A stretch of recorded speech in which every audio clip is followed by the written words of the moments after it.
This was the result the very first time I knit up this sweater. I do like it, which is why I made exactly the same sweater again. I did want to try out some different colors. In this particular iteration of it, I've got a contrast hem and sleeve cuff, but I didn't do a contrast collar, which I kind of at the time thought was a good idea, but now I think I would prefer that to be a contrast as well. Obviously, when you knit it yourself, you can do whatever you want. I do like to do the collar a smaller needle than the rest of the sweater, just to make sure it's nice and snug. I feel like collars always need to be smaller than you think they might need to be, and the armholes incidentally always need to be larger than you think they might need to be, because they have to accommodate sort of that shoulder part at the top of their arm. But anyway, so in this sweater I did 3.5 millimeter for the collar and then 4 millimeter for the rest. And really, once you can even see we're a little bunchy here. I haven't blocked it, not that acrylic changes that much when you block it anyway, but what I am going to do this time around, I am going to still cast on, or I did actually, I'll show you, I did cast on 3.5 millimeter. I'm going to start and do all the stockinette in 4 millimeter, but I'm going to do this color work section in 5 millimeter, just to make sure I have a little extra room, I guess, as he's wearing it. And then down here, what I'm going to do is I'm just going to knit all of this in my main color, and I'm going to put these cute little dots on with a duplicate stitch. And obviously I'll show you that towards the end, and it'll be in the full tutorial as well. But yeah, this is going to be duplicate stitch just because I think it gives, first of all, the knitter more freedom to kind of put this in wherever you want it to be. And if you don't like it, you can just pull it out and put it somewhere else a lot easier, obviously, than if you were doing it as trying to color work. But the other thing about it, doing it this way, is that depending on the size you're knitting, this pattern might end up looking a little bit different. And I know a lot of people, including myself, don't really like it when that happens. So what I'm going to do is here, I'll probably make these be duplicate stitch as well and just keep this contrast. And I think I might do away with that line too. It's funny because the whole thing, this whole section is knit in this pistachio color, and the sleeve is actually picked up down here, not here, and I feel like it almost gives like a false seam, and I don't like that. So I'm not going to include that in the second one, and I will show you what colors I picked this time around.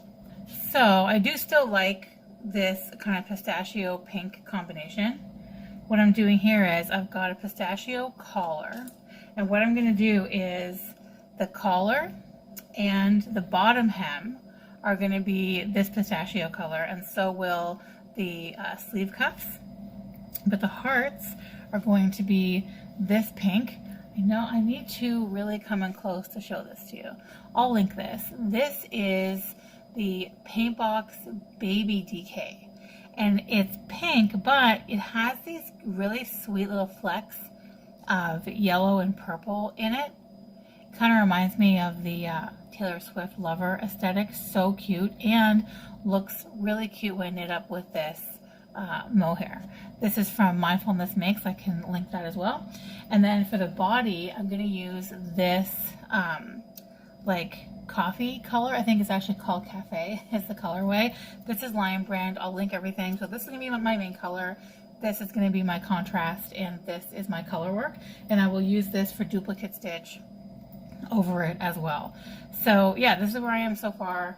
I feel like I sometimes jump into stuff and just want to see what it looks like before I kind of refine it. So this is basically what it's going to look like, but I'm certain that this version is going to be a lot cuter. I did add that leash hole over here. Right now I'm actually, it looks kind of funky because I'm just in the middle of moving to the bigger needle, the larger needle. So I've done 3.5 for the collar and then 4 for the stockinette, and then now I'm on my 5 millimeter needle to do the color work, and I'm really liking already the pink and gray, or pink and brown. I've always really liked pink and brown together. Pink and black is my favorite color combination, but this pink and brown, there's just something about it. I think it looks really cute, and I like this. It's kind of like a nice touch, so it's not super pink. Not that Nacho cares or even knows about color, at least not in that way. It doesn't really matter, but I like adding the third color. I think it's kind of cute.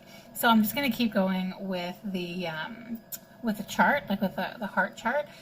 Originally, I had not really thought of, didn't really think it would be that big a deal. Just kind of let the chart land however it was going to land across these increases, because not doing increases in the chart section.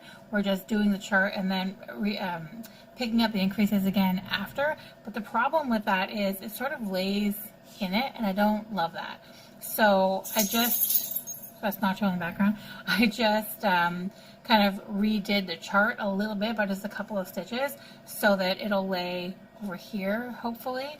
I have to adjust for each size to make sure, but I think we're going to lay right here. And if it does lay on it, I know it's not that big a deal. It's like a weird thing to bother me, I guess, but I'm not loving that it lands in the middle. So hopefully this time it does not. And there is my middle of the round stitch marker, right at the very, very end of a repeat. So I think it's going to be fine. We're just going to have to see how it knits up.